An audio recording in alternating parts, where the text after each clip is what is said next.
petit point entre nous pour voir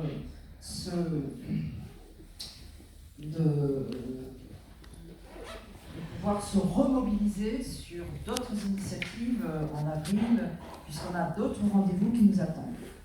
Donc, notre dynamique étant essentielle à maintenir en continu jusqu'à obtenir la réouverture de ces urgences sur l'hôpital de Lannion. Donc l'hôpital, bien sûr, n'échappe pas aux politiques d'austérité budgétaire. Et les annonces de Bruno Le Maire pour 2024, les fameux 10 milliards, pour 2025, les fameux 20 milliards de moins dans les budgets publics, ne sont pas pour nous rassurer. Donc il y a besoin de garder une mobilisation, puisque chaque année, et ça le comité de défense nous dit depuis qu'il existe, mais chaque année le budget des hôpitaux, via bien sûr le budget de la sécurité sociale qui finance le budget des hôpitaux publics, est insuffisant pour répondre à l'évolution des besoins de santé, ou tout simplement pour maintenir l'offre existante de santé. D'ailleurs, la Fédération hospitalière de France, en début d'année 2024, a dit, c'est une fédération qui regroupe les directeurs des établissements, donc c'est une fédération capable d'analyser des budgets, et elle a dit que pour maintenir l'existant dans les hôpitaux publics en 2024, il manque 3 milliards d'euros. Et Valletoux, le ministre actuel de la Santé, a dirigé plusieurs années cette Fédération hospitalière de France. Donc, quelque part, ce n'est pas pour nous rassurer, parce qu'il connaît la situation des hôpitaux publics, il assume cette situation et sa volonté manifeste de réduire le nombre d'hôpitaux de plein exercice par département, pour aller vers un seul établissement, qu'on appelle le groupe hospitalier de territoire, par département. Ça, c'est la philosophie du ministre actuel. C'est un petit peu ce qu'on vit avec notre tête de pont j'ai acheté de Saint-Brieuc. Rappelez-vous, alors c'est pour ceux qui sont à l'initiative et qui animent le comité de défense depuis ce moment-là, mais c'est en 2016 qu'on a connu la suppression de 40 lits et de 60 postes sur l'hôpital de Lannion.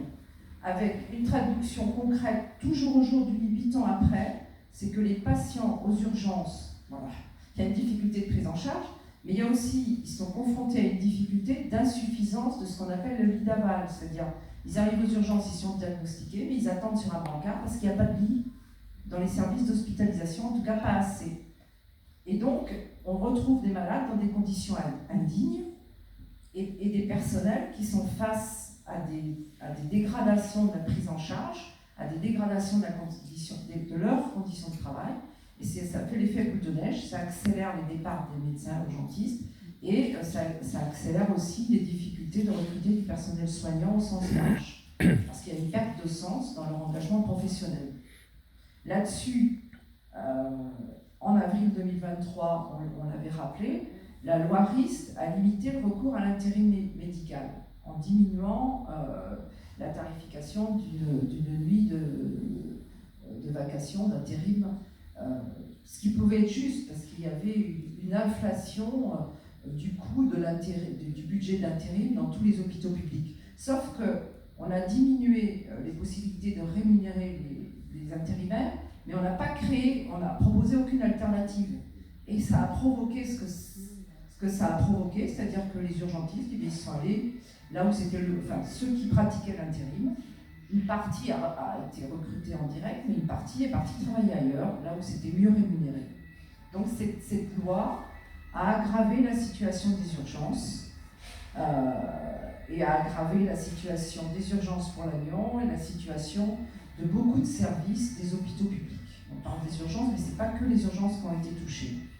Pour le comité de défense de l'hôpital,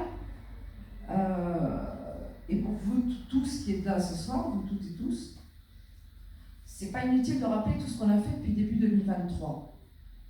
Rappelez-vous, parce que de toute façon c'est toujours d'actualité, on a commencé dès début 2023 à se mobiliser contre le projet du plan régional de santé breton. Et pour nous, ça se traduit concrètement, alors c'est pas encore fait et on se mobilisera, mais ça, c'est le fameux plan régional de santé pour les 5 ans à venir. c'est le rapprochement de l'hôpital avec la polyclinique du Trégor, la clinique privée qui dépend d'Hospice Grand Ouest à Plérin. On nous propose la création d'un groupement de coopération sanitaire. Il faut voir la coopération, hein, le privé qui prend ce qui est rentable et nous qui gardons ce qui est lourd et les pathologies compliquées.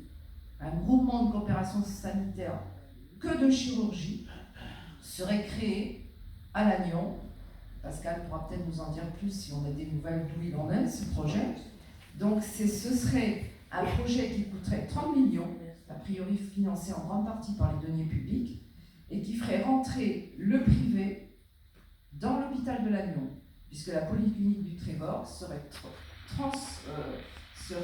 déménagerait dans l'hôpital de Lannion. Elle occuperait un étage entier et 4 blocs opératoires, avec la construction devant l'hôpital d'un bâtiment administratif de la polyclinique et qui inclurait le bâtiment de consultation privée de la polyclinique. C'est vraiment l'hôpital qui se trouverait phagocyté par le privé et qui, là, très facilement, pomperait toute l'activité chirurgicale rentable sans assumer aucune des obligations du public, comme la permanence des soins ou les urgences. C'est un vrai scandale à la hauteur du siphonnage qu'on vit depuis des décennies des activités lucratives de médecine, chirurgie, obstétrique ou du médico-sanitaire vers le privé.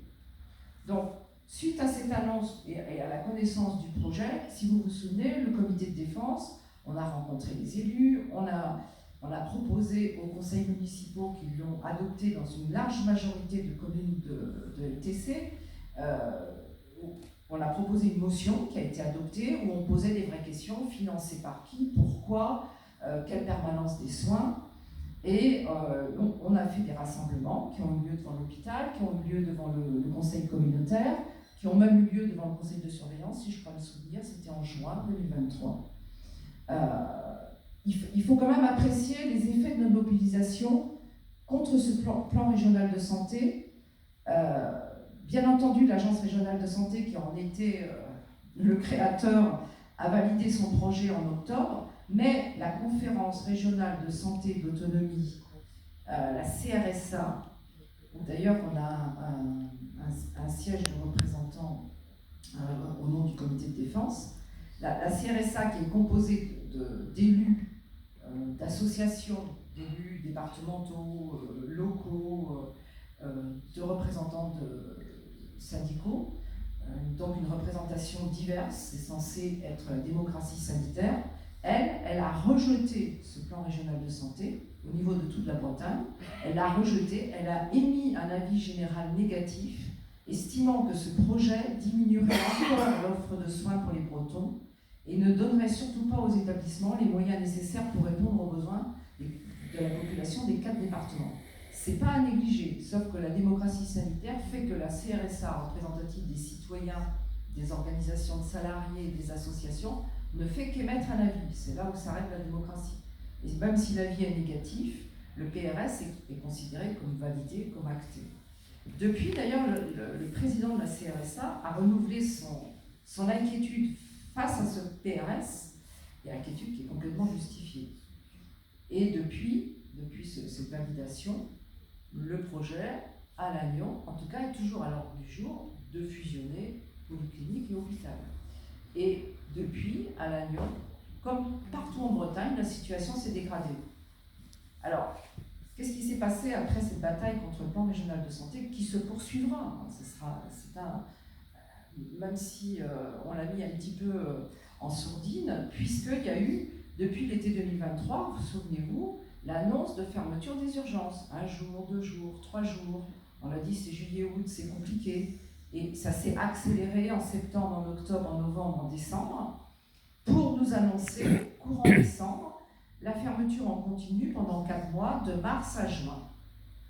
Et idem pour l'avenir de la réouverture de la maternité à Guingamp, on a aussi annoncé, après des accouchements sur les voies rapides, parce que souvenez-vous, la fermeture de la maternité de Guingamp est date d'avril 2023, possibilité de réouverture en avril 2024, et actuellement, cette réouverture en avril 2024, donc aujourd'hui, quoi, puisqu'on est le 5, d'ici fin avril 2024, elle n'est pas du tout à l'ordre du jour. Donc on voit aussi ce que ça sous-entend, les menaces pour nous de non-réouverture la nuit de nos urgences, avec une première annonce de fermeture de 4 mois, et ensuite, si on les laisse faire, une pérennité de cette fermeture. Parce qu'il n'y a pas la volonté de recruter, il n'y a pas la volonté pour Guingamp de recruter des sages-femmes, il n'y a pas la volonté, les élus l'avaient d'ailleurs dénoncé lors d'un conseil communautaire ou d'une conférence des maires qui avait reçu Madame Bénard, la directrice du GHT, quand on a des postes vacants d'urgentistes, pourquoi ne voit-on pas des annonces de recrutement de médecins urgentistes sur l'hôpital? À Lannion, en parallèle de la fermeture des urgences, on a quand même une dégradation globale de l'accès de la population à l'hôpital. Donc on a tous des exemples, mais ce serait bien si on pouvait se les dire. Les accès aux consultations hospitalières deviennent de plus en plus compliqués, voire impossibles si c'est pour un premier rendez-vous. Des consultations de spécialité sont carrément supprimées. Au mieux, des délais de rendez-vous de plus en plus longs, de plusieurs mois, voire l'année prochaine, alors qu'on est en 2023.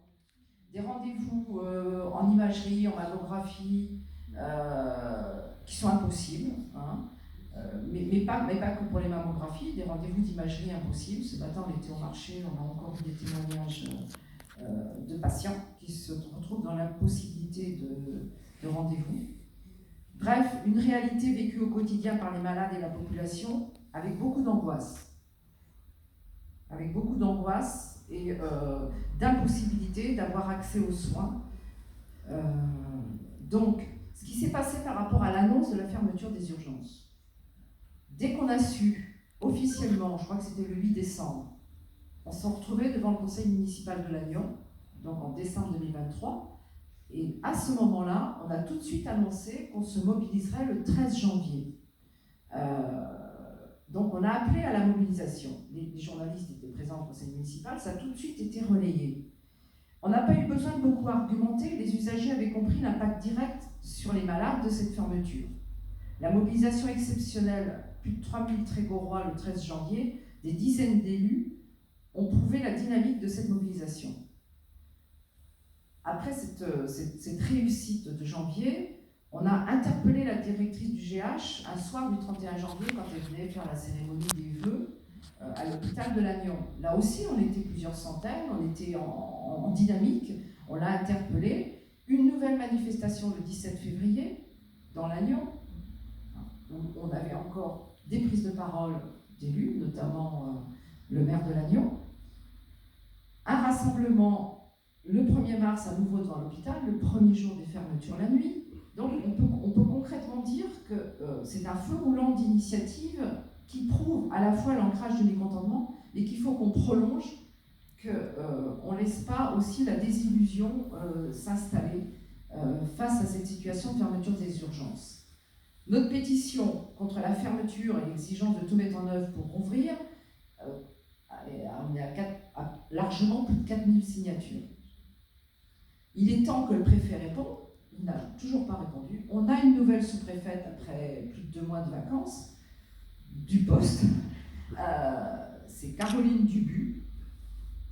On propose aujourd'hui qu'on la réinterpelle pour vraiment qu'on ouvre une vraie table ronde, ou des états généraux, on les appelle comme on veut, mais que les citoyens, les comités de défense, les élus puissent s'exprimer, proposer, dire leur mot sur l'organisation de la permanence des soins sur tout le territoire, sur un vrai maillage des urgences sur l'ensemble du territoire, que c'est primordial. Bien sûr qu'on a besoin des urgences de Saint-Brieuc, la tête de pont du groupe hospitalier, mais ces urgences de Saint-Brieuc ne peuvent être efficaces qu'avec des urgences ouvertes à Lannion, à Guingamp, à Paimpol, avec des équipes solidaires, pas un site qui ferme et les autres qui reçoivent dans de mauvaises conditions les malades du territoire où les urgences sont fermées. On a besoin de préserver des conditions de travail optimales pour que les personnels se sentent rassurés et aient envie de rester dans notre hôpital. Et quoi qu'en dise le député de notre circonscription, les urgences de l'hôpital sont fermées, parce qu'il veut nous faire dire, il l'a dit plusieurs fois dans la presse et à travers des communiqués, qu'elles ne sont pas fermées. Si elles sont fermées de 19h à 8h30 jusqu'au 30 juin, sans aucune assurance de l'ouverture le 1er juillet, le cercle Ulysse n'accueille pas de patients à partir de 19h. Bien entendu, dans le service à 19h, il y a les malades qui sont arrivés durant toute la journée. Ça peut être entre 12 et plus de 20 malades. Bien entendu, ces malades-là, ils continuent à être pris en charge. Mais un nouveau malade ne peut pas se présenter. C'est peut-être ce que certains appellent un service non fermé. Pour rappel, le service a été inauguré il y a un peu plus d'un an. Oui, l'été dernier. L'été dernier. L'été 2023. Donc il n'y a pas un an. Ça a coûté 1,2 million le coût des travaux. Ce service est tout neuf, bien équipé. Enfin, ils vont demander une journée porte ouverte à 19h. Il y a 4 blocs de chir, 5 de médecine, 3 salles de déchocage pour la prise en charge des urgences vitales, 6 lits d'unités de soins de courte durée, donc 4 dans des chambres individuelles pour une observation de 24 heures. Il y a vraiment les moyens d'accueillir la population trégoroise. Il est équipé à neuf, il correspond au bassin de vie du Trégor, on est 50 000, on double la population l'été, et dès les premiers ponts de printemps d'ailleurs. Sauf qu'actuellement, quand les Trégorois sont confrontés à un besoin de soins urgents, l'urgence vitale ou ressentie, pendant 13h30, c'est fermé. Ils ne peuvent pas se présenter aux urgences, ils doivent impérativement appeler le 15.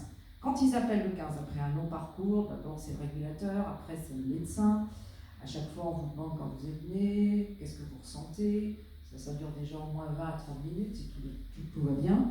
On vous dit, écoutez, monsieur, madame, vous allez être orienté vers un site ouvert, Guingamp-Saint-Brieuc, au mieux. Ça peut être une ambulance ou un camion de pompier qui vient vous chercher, ou le SDIS qui vient vous chercher. Alors ça c'est le transport vers un site ouvert, au minimum à 40 km, parce que Guingamp c'est pas à 30, c'est à 40. Où on vous dit, écoutez, madame, monsieur, je vous ai bien entendu, mais attendez demain, allez voir votre médecin traitant, en espérant que vous en ayez un. Donc là, il n'y a plus qu'à attendre. Vous revenez aux urgences, même si vous avez un petit peu plus mal après 13h30 d'attente. Ou, si on décide que quand même il y a entre guillemets une urgence vitale, le SMUR va se déplacer, mais même si le SMUR se déplace, les délais de prise en charge sont dans tous les cas plus longs et peuvent entraîner une perte de chance par manque de moyens, même lors d'une prise en charge par le SMUR. Il faut savoir que depuis le 1er mars, la permanence radiologique de l'IRM de Lannion, dont une partie a été payée par nos impôts, n'est plus assurée. Or, s'il y a une suspicion d'AVC ischémique qui nécessite une IRM pour poser un diagnostic, qui nécessitera après une thrombolyse si le médecin, si l'urgentiste le juge nécessaire, tout ça, ça doit se faire dans un délai de 4 heures. Donc, si la seule IRM est à Saint-Brieuc, ce qui est le cas actuellement, les 4 heures peuvent très vite passer. Autant qu'on vous transporte à Saint-Brieuc, en sachant que ça va être la seule IRM du département, vous allez prendre la file d'attente dans le tour du passage devant l'IRM avant qu'on pose le diagnostic d'une nécessité de thrombolyse. Donc, il est bien évident qu'on est sur des pertes de chance. Alors, je voulais juste signaler la dernière action en date, parce qu'on a dit, on a souligné tout ce qu'on a fait depuis début 2024 pour exprimer notre mécontentement et notre exigence de la réouverture des urgences la nuit. La dernière action en date, ça a été le 14 mars, où des élus avec le comité de défense se sont présentés à midi, enfin à 12h30 pour être plus juste, à l'accueil des urgences, donc en pleine journée. Et on a pu constater en pleine journée une situation dégradée. Il n'y avait pas les 3 urgentistes nécessaires, ni les 2, à minima, il n'y en avait qu'un. Et il venait juste de partir avec le SMUR. Donc en fait, il n'y avait pas d'urgentiste en pleine journée aux urgences. Et tout ça pour 3 jours. La situation peut peut-être se répéter. Mais bien sûr, ils ne vont pas en faire un communiqué de presse. Hein. Donc quand il faut à minima 2, et bien là, il n'y en avait plus qu'un. Donc on ne pouvait plus assurer une prise en charge optimale, sauf à appeler, puisqu'on était en pleine journée, peut-être un anesthésiste, peut-être un médecin qui exerce dans un des services de l'hôpital. Donc les élus et les membres du comité ont été reçus le même jour par le directeur de l'hôpital, le directeur délégué, et on a dit, là il faut vraiment tout faire pour que l'hôpital soit en position de tout mettre en œuvre pour recruter du personnel médical et leur assurer des conditions de travail qui les mettent en situation de rester dans notre établissement. Les journaux ont relaté cette visite et la réalité de la situation. Là encore, le député a désapprouvé cette visite et persiste dans le déni de la dégradation de l'accès aux soins de la population. Je dirais presque qu'il a perdu son sang-froid, parce que là, malheureusement, c'était la description d'une réalité.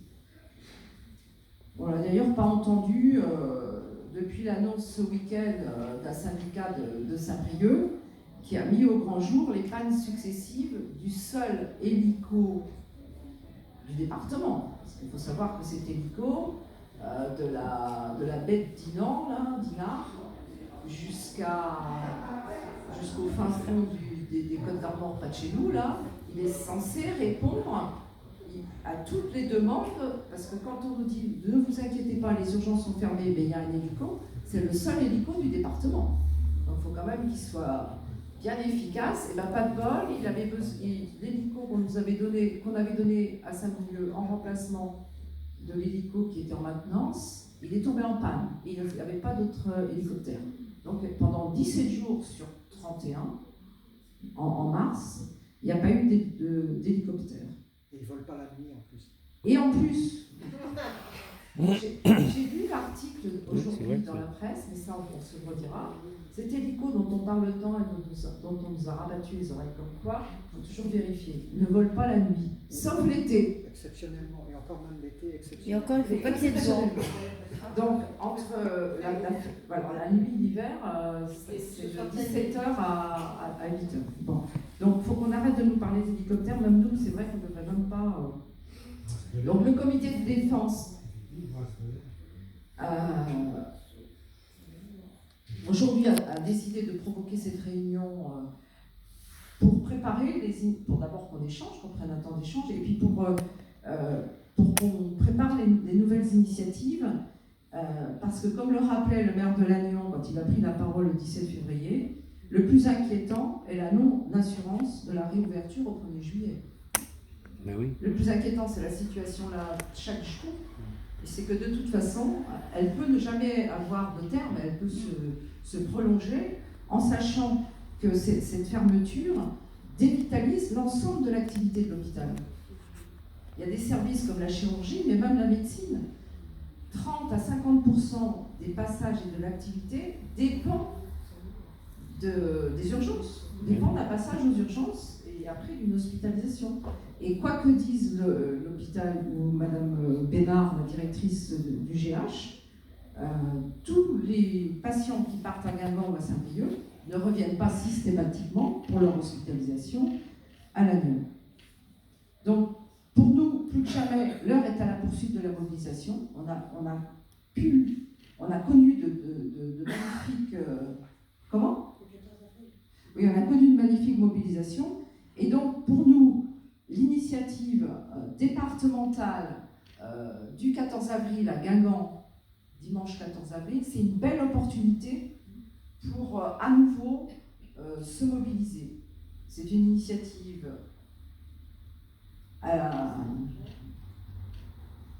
organisée par les organisations syndicales des établissements, Pascal nous en dira deux mots, les comités de défense de Guingamp, enfin du département des hôpitaux, donc on va dire de Guingamp et de Lannion, sont présents et sont sur la belle affiche là. Les élus qui avaient déjà provoqué un rendez-vous devant l'ARS quand ils ont appris la fermeture des urgences et la problématique de Guingamp sont aussi, enfin les élus qui défendent l'hôpital public, sont aussi au rendez-vous. Monsieur Ouzet est présent, il saura mieux le dire que moi. Donc on a une belle opportunité à nouveau de se faire entendre, il ne faut pas rater ce rendez-vous. C'est un dimanche, c'est à Guingamp, il y aura des prises de parole, il y aura une manifestation, il y aura des lieux de débat, même si je ne me trompe pas. Donc on appellera à manifester largement dimanche 14 avril. Et pour nous, Lagnonnais, le comité de défense va réinterpeller la sous-préfète et va proposer un dépôt des motions, enfin des pétitions, puisqu'on a plusieurs milliers d'habitants du territoire, un territoire qui en compte 50 000. On a de quoi se faire entendre et créer aussi à nouveau une mobilisation autour de la défense de notre hôpital et plus particulièrement pour la réouverture des urgences la nuit. Voilà, j'ai peut-être été un petit peu long, mais bon, ça a nécessité de prendre 10-15 minutes. Et je propose que, comme on l'avait dit, on engage le débat, et puis peut-être avant le débat, qu'on fasse que monsieur Ouzé, vous pouvez intervenir maintenant. Oui. Et puis, oui, il y a 2 élus, 3. Voilà.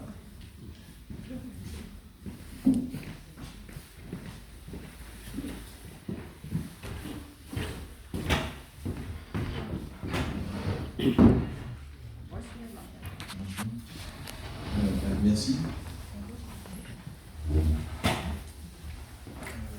Donc en fait, l'intervention, l'initiative vient au départ de Jean-Louis Évin, maire de La Roche-Derrien, et moi-même, mais surtout, comme tu l'as dit, c'était suite à notre intervention aux urgences. Notre vérification aux urgences où on était allé vérifier qu'il n'y avait bel et bien pas d'urgentiste aux urgences alors que tout était censé fonctionner normalement. Je pense que cet événement a permis un peu de mettre à jour des non-dits en fait. C'est-à-dire qu'il y a ce qu'on nous dit, puis il y a ce qui se passe réellement. Et ça nous a permis aussi de rencontrer le directeur délégué, qui nous a quand même reconnu un certain nombre de choses, et qui a confirmé la fermeture nocturne jusqu'à nouvel ordre. Donc quand le discours c'est jusque fin juin, c'est jusque fin juin si on trouve une solution. Les solutions, il nous l'a clairement dit, ils n'en ont pas. Voilà. Donc aujourd'hui, on n'a aucune garantie, et on l'a répété, on l'a redemandé en conférence des maires. Je me souviens que Jean-Louis, on en avait parlé avant, et on a interpellé la directrice Mme Bénard en disant mais est-ce que vous pouvez nous garantir que début juillet ça rouvre? Elle nous a dit non. Est-ce que vous pouvez nous garantir que les Trégorois n'ont pas de perte de chance? Elle nous a dit non. Voilà. Et puis on a posé un certain nombre de questions. Alors, Jean-Louis les reprendra peut-être, mais est-ce que vous seriez prêt à accoucher dans une voiture, à mourir parce qu'on a mis 45 minutes à venir vous chercher pour une situation critique, etc. Bon, évidemment, c'était non. D'ailleurs, le député a dit non aussi. Et donc, j'aime bien ce que répond Jean-Louis quand c'est comme ça. Bah, alors, si c'est non, venez manifester avec nous. Voilà. Et donc, c'était l'idée d'emmener tous les élus sans étiquette politique, sans aucune étiquette politique. Et c'était l'idée de l'intervention que j'ai faite en conseil communautaire il y a une quinzaine de jours, pour rappeler notre président de l'agglo à